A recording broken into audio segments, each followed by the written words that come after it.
folks, should we do this? All right. We'll call to order a regular meeting of the Planning Commission for the Town of Superior.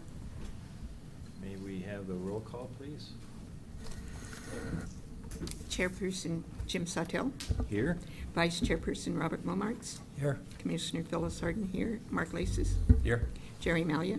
Here. Jason Reese. Lisa Ritchie. Here. Anthony Stewart. Here. Steve Whitty. Here. Attorney Hillary Graham. Here. Planner Stephen Williams. Here. Okay, thanks, Phyllis. I guess the first item is the approval of the agenda. Has everybody received the agenda? Yes. Could we have a motion to approve it? I move to approve the agenda.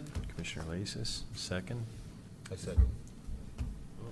Commissioner Stewart. All those in favor? Aye. Opposed? Motion's carried. Next item is public comment on consent agenda or non-agenda items. Don't know that we have, do we have anybody from the public interested in commenting on? Probably not. All right, good. So we'll move on to that. Next item is the consent agenda. And we have two items, I guess. First is the approval of the minutes of the June 7, 2016 meeting. Has everybody had a chance to review those minutes? Yes. Did we have any changes? No changes? Was this the one I was at? I think this is the one I was at, June 7th. I was missing Yeah. June 21st. Okay. Okay. Could we have a motion to approve the June 7th meetings? Make a motion to approve the June 7 minutes. Commissioner Stewart, second. Second. Commissioner Momarts, all those in favor? Aye. How many? Let's see. 1, 2, I wasn't here, so. 3, 4, I was. 4, 5. 5. Okay, thank you. Okay. Minutes of the June 21st meeting. This is the one I was missing from. So, did everybody get a chance to review those, and do we have any suggested changes? Nope. All right. We have a motion to approve. I'll move to approve the June 21st, 2016 minutes. Commissioner Lasis, I'll second. Commissioner Malia, all those in favor? Aye. Okay, motion's carried. All right. So the next item is the public hearing and adoption of a resolution recommending approval of the Superior Town Center Final Development Plan 1, Phase 4 for the Marshall Road extension. The public hearing is opened. Do we have proof of publication for the hearing? Yes, we do. Does the staff care to make a presentation? Sure. Stephen Williams, town staff. This FDP is for the Marshall Road extension. As stated, the applicant, RC Superior, is requesting to extend Marshall Road east roughly, can you turn off the lights, Phil? Sorry. Oh, yes. Roughly 450 feet, as shown by this kind of gray illustration. Both the existing section of Marshall Road that's just east of McCaslin and this new section are part of this FDP. Some minor improvements to the existing traffic median are proposed right at the nose of McCaslin. We'll get into in a second. But the crux of the application, however, is the right-of-way extension, which would provide access to Lot 3, Block 1, and Park 1 of the Superior Town Center.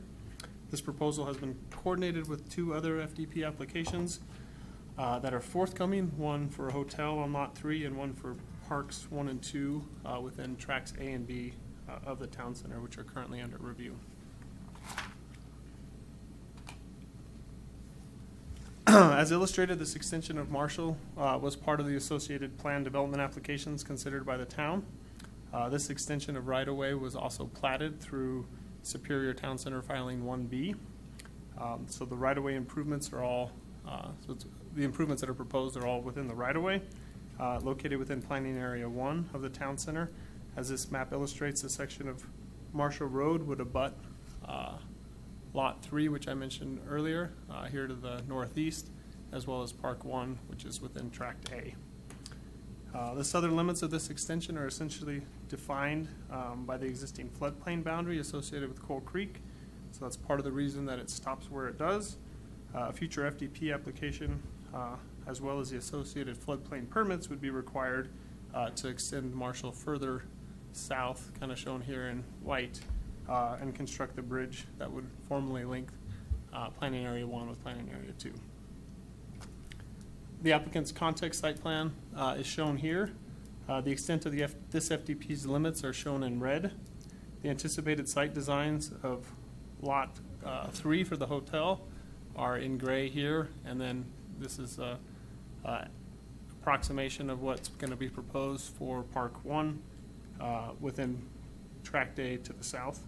Staff is currently reviewing applications for each of these parcels and anticipates submitting formal FDP applications to Planning Commission in September. The current roadway ends roughly where this crosswalk is, and so this is the extent of the extension. The applicant is proposing a slight modification, as I said, to the nose of this median, basically just kind of shaving a little bit off to help facilitate right turn movements from southbound McCaslin. No alignment changes are proposed within the section of Marshall, which will continue to include 3 westbound traffic lanes and 2 eastbound lanes. This plan set sheet also illustrates the existing and future pedestrian and ADA connections that are proposed. North-south connections through Centerpoint were established through that FDP. This will allow for sidewalks on the north and south side of Marshall Road. The Centerpoint application included a detached sidewalk here, so that'll tie in here. Park 1 will eventually establish the sidewalk on the south side of the street for the whole stretch here. But that's forthcoming and should be pretty much on the heels of this application. This proposal will also extend, so the future connections are kind of shown with this other dash, but the current and the proposed connections are shown with a dash that I've probably covered up with my line. But you can kind of see how it'll the connectivity will be to the south, to the north, eventually to the south and east over here, and then crosswalk connections are proposed from Park 1 to the hotel site to the northeast, as well as to the Centerpoint site directly to the north. The applicant's site plan more clearly illustrates both the extent of the new asphalt improvements, which will begin within the intersection, and we'll clarify why here in a minute. Then what's proposed in terms of bicycle and vehicle lane configurations within this new section of Marshall. As illustrated, the new paving will begin just to the right of that median, the existing median. The 2 eastbound lanes will continue across Marshall and be 2 lanes until this left to the northbound lane ends up being a turning lane and terminates as it turns into the hotel site. And then this will be a 1 lane, which is what's been anticipated all along for within the PD. And then this northbound single lane will eventually become 2 lanes, roughly at the second of the 2 hotel access points, where they're going to have a right out. And then this 2-lane configuration turns into 3 lanes where it's currently existing, and that's the existing configuration. This plan also generally conveys the proposed signage and striping associated with these transitions. 7-foot wide bike lanes in each direction will be included within this stretch of Marshall on both sides of the street. No formal bike lanes currently exist within this section of Marshall. Basically, bicyclists will have the option of linking up to an 8-foot wide multi-use path south of Centerpoint or merging with vehicular traffic. You can see that there's a northbound bike lane within McCaslin now. They'll have the opportunity of joining a sidewalk within the park or continuing with vehicle traffic as well. And then the formal striped established lanes will be within the new section of Marshall and continue into the town center as it's developed. The street cross-section on the bottom left illustrates that tree lawns and detached sidewalks are also proposed within this section of right-of-way. Staff has requested that some additional detail be provided as far as widths and overall dimensions of the median, but it has been illustrated that what is proposed can be accommodated within this stretch of Marshall. It's just a little bit unclear because of the switching of lane sizes and everything as to how the dimensions all work out. The applicant's utility plan is fairly straightforward, as this FDP only concerns right-of-way. The associated utilities are limited to irrigation for landscaping, stormwater infrastructure, and electricity that's proposed for the associated streetlights. The applicant has provided separate irrigation and drainage plan sheets that address two of these needs. The utility plan sheet here provides an overview kind of the three and clarifies that the electrical lines will be routed from McCaslin east and be located on the north and south sides of the road to service three light fixtures that are proposed on each side of the road. Staff has also required the application to address what utilities would need to be extended within Marshall Road to serve planned development of adjacent parcels. The utility needs of Park 1 will be pulled from McCaslin. Potable water will be extended to Marshall to help with a looped line for the entire town center and Superior Plaza, as well as non-potable irrigation lines will also be extended across Park 1 when that construction occurs. The infrastructure for the hotel site on Lot 3 will largely come from the north and originate from Superior Plaza Way. This plan sheet details how the subject site will be designed and graded to achieve proper drainage. In general, the center of Marshall Road is designed to be slightly higher than the right-of-way edges.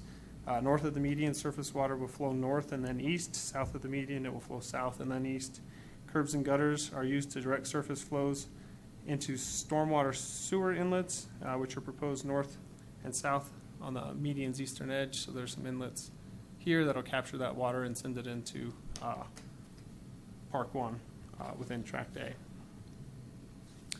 The applicant's landscape plan sheets illustrate the types, locations, and sizes of the plants and species proposed. The focus of this plan is to provide for landscaping within the median and on the north side of Marshall Road. As I mentioned, the design of Park 1 landscaping will be complementary to what's being proposed now, but we'll wait until final design details of the park are actually established so we know where sidewalk tie-ins and all of that stuff will occur.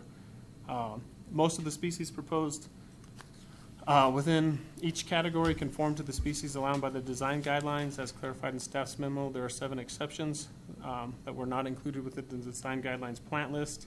The applicant has clarified that in all instances, substitutions are similar to the species within the design guidelines and proposed to either add color, vary plant shape, meet height restrictions for medians, or afford proper shade tolerance. The applicant has also worked with staff to ensure that what is proposed blends well with both the CenterPoint development to the north and what is planned for Parks 1 and 2 to the south to facilitate construction and allow flexibility.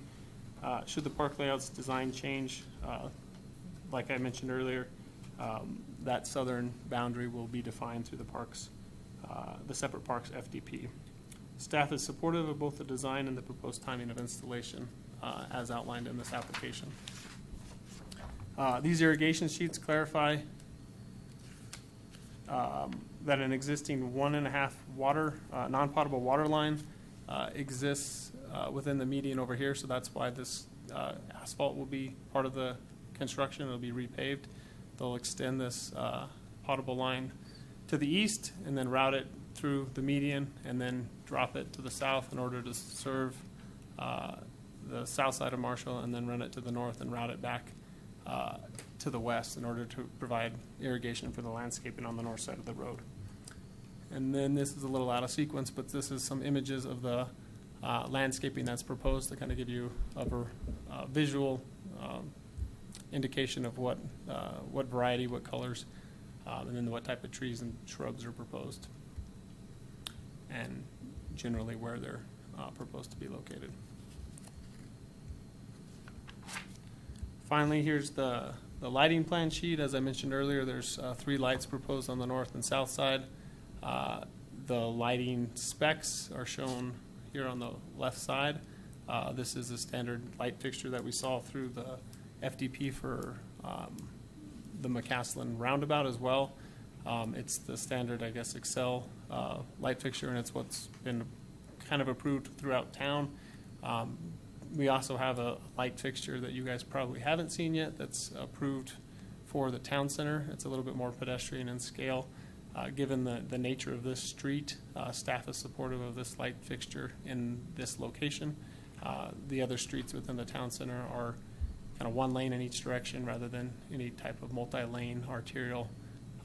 So once we transition to planning areas 2 and 3, the other fixture is what we're going to see, and that expectation has been related to the applicant. Finally, so staff is recommending approval of this application, subject to the conditions that were outlined in staff's memo and shown here. Conditions B and C kind of have been addressed. We got a resubmittal on Friday that had some updates to it. That was what was distributed to you. But as I've kind of clarified and touched on probably a few different times tonight, we're working with the applicant to kind of coordinate this FDP application with Parks, as well with the Parks 1 and 2 FDP, as well as the hotel FDP that we're getting, or that we just got, so that we're trying to coordinate all these applications so they know where the access points are, what kind of landscaping, and then making sure that landscaping is consistent. So there'll be a continued effort as we go forward. But that concludes my presentation. I'm happy to answer any questions you guys have. All right, thanks, Stephen. Good presentation. Anybody have any questions they want to ask of staff?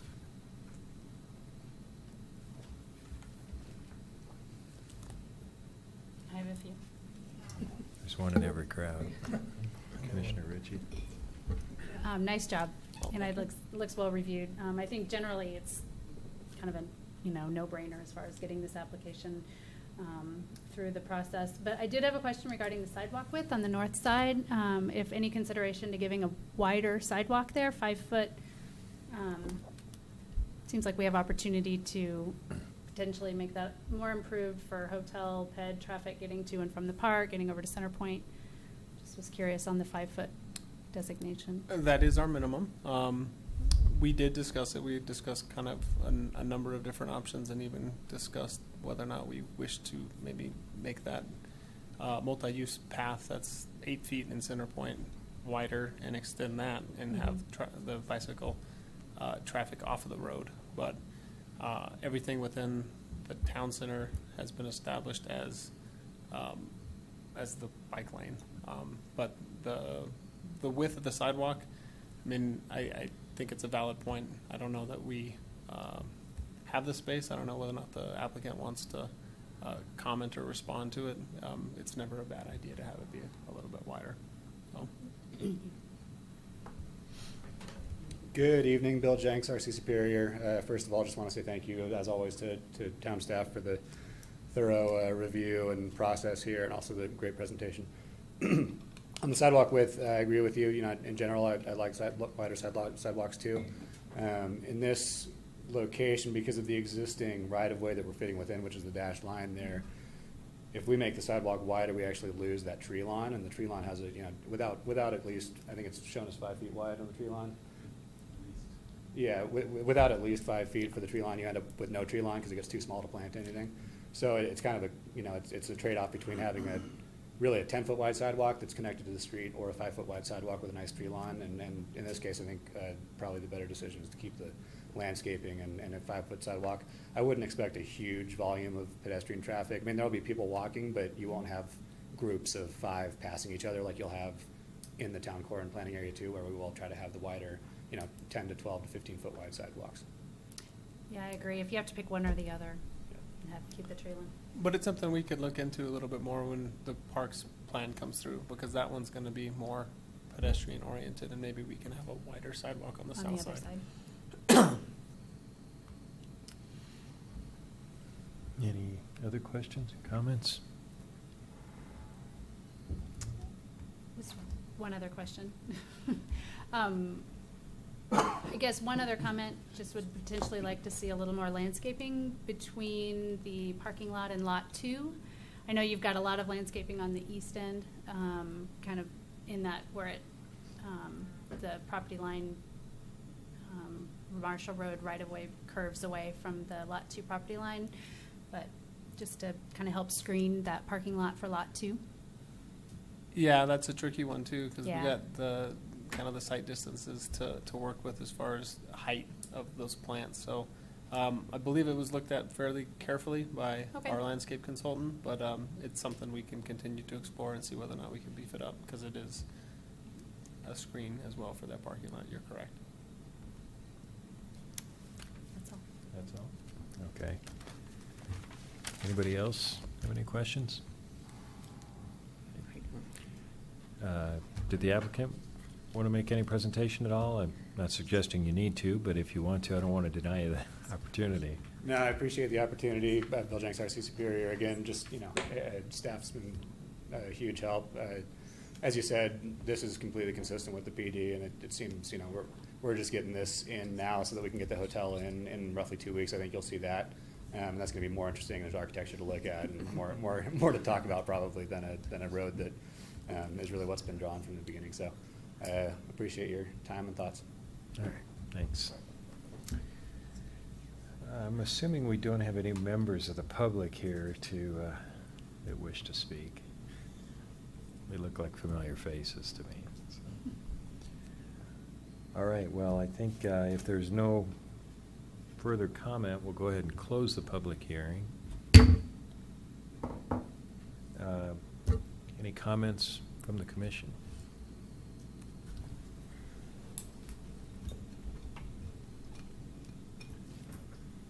Doesn't seem to be a very contentious issue before us here. No, I do agree with Commissioner Ritchie. This does seem like a no-brainer. They have to be able to access those lots. And as long as the developer is willing and able and can meet the conditions that staff have set forward, I think that, we should just move forward.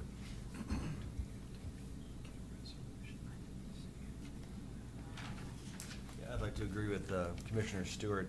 It's a simple proposition. I think the tricky part's going to come when the hotel gets plugged in and the park gets plugged in. We see a larger picture of this area. So I'm excited to see the hotel plans and having it all work together. Thanks for the presentation. Sure. All right, thank you, Commissioner Malia. Any other comments?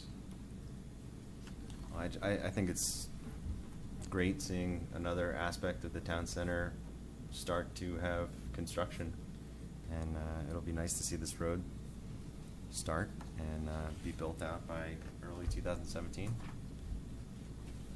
I'm all for it.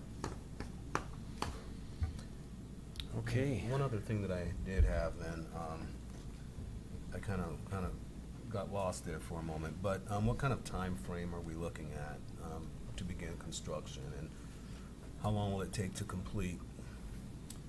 So, Bill Jenks, RC Superior, due to the financing Can I structure do of the that? hotel sale and everything, the road will actually be started after the. I don't think he can speak. Oh, I'm sorry. We've closed the public hearing. Can Oh, he so we can't. answer questions, Hillary? What a cliffhanger. Yeah, that's. I can take my Jeez. best stab at it. There is a time packet, if that'll answer your question. Yeah, from what I recall in previous discussions, they're hoping to start the road in September and finish it by the end of the year, and then the hotel development would probably come in, as soon as construction would allow, in 2017. Ballpark. All right. Sorry. Thank you. Yeah, you're gonna get us into trouble here. What are you doing? Okay, anybody else have any other comments? All right, hearing none. I guess we would entertain a motion to approve resolution number PC 10, Series 2016, a resolution of the Planning Commission of the Town of Superior recommending approval of Superior Town Center Final Development Plan 1, Phase 4 for the Marshall Road Extension. Could we have such a motion? I'll make a motion. Commissioner Lasis, second. Second the motion. Commissioner Malia, all those in favor? Aye. Opposed? Okay, motion's carried. All right. Staff announcements? I expect us to be back September 6th for final development plan applications on either one or both of the two FDPs that have kind of been illustrated on the site plan. So we'll see. Okay, thanks, Stephen. I just want to say welcome to Commissioner Whitty and Commissioner Ritchie. We're thrilled to have you both on the commission with us. Lots of us worked with Lisa in the past when she was sitting on that side of the table, and just really looking forward to working with all of you. So, welcome. Thank you. Any further business to come before the meeting? Okay, hearing none, we're adjourned. We can still.